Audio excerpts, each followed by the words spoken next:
Zdravo i dobrodošli.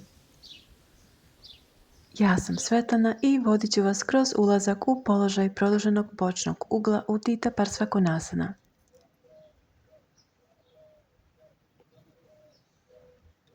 Započinjemo u Tadasani, osnovnom stojećem položaju. Hvala vam što ste ovdje. Napravimo veliki raskorak, stopala gledaju naprijed. Okrećemo levo stopalo ka spolja, desno blago unutra. Podižemo ruke u visinu ramena. Savijamo levo koleno do ugla od 90 stepeni, koleno je tačno iznad pete. Levu ruku spuštamo pored levog stopala, desna ide iznad glave. Telo formira dugu dijagonalu od pete do vrhova prstiju. Dišemo i ostajemo ovdje nekoliko trenutaka.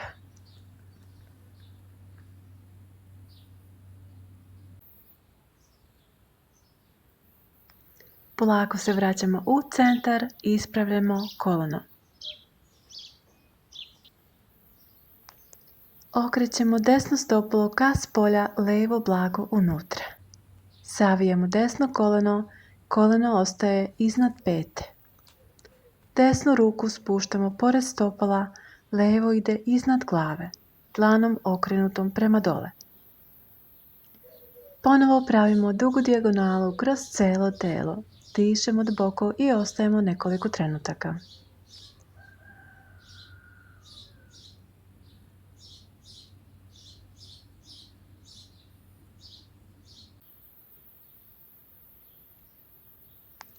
Izlazimo iz položaja i vraćamo se u centar, pa zatim u Tadasanu. Sve ćemo to ponoviti još jednom, ovoga puta gledano sa zadnje strane tela. Pratite pokret u tišini ili odmorite, a ja ću vam za to vrijeme podijeliti dejstvo ove osnažujuće asane.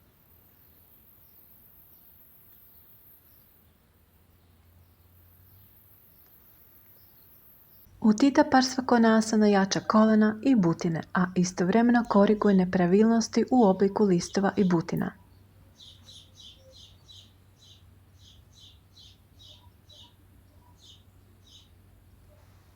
Ova asana širi i otvara grudni koš, oslobađa višak masnih naslaga sa struka i kukova. Može pomoći u ublažavanju bolova uzrokovanih išijasom i artritisom. Također postiče rad i zdravlje abdominalnih organa, posebno varenja. Prilikom redovne prakse donosi osjećaj snage, lakoće i bolje posturalne stabilnosti. Ako vam je izazovno da spustite ruku na pod, slobodno koristite blok ili ostanite s podlakticom na butini. Važno je da ostanete u udobnosti i svesnosti daha.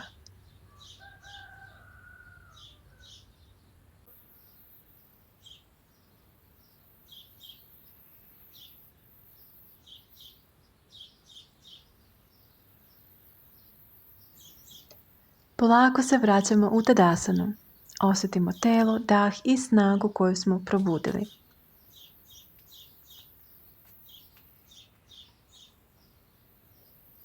Cenimo ovaj trenutak koji smo posvetili sebi.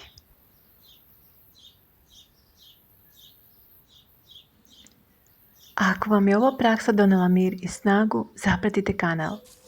Podelite utiske u komentaru. Rado ih čitam. Hvala na zajedničkom vremenu. Vidimo se uskoro.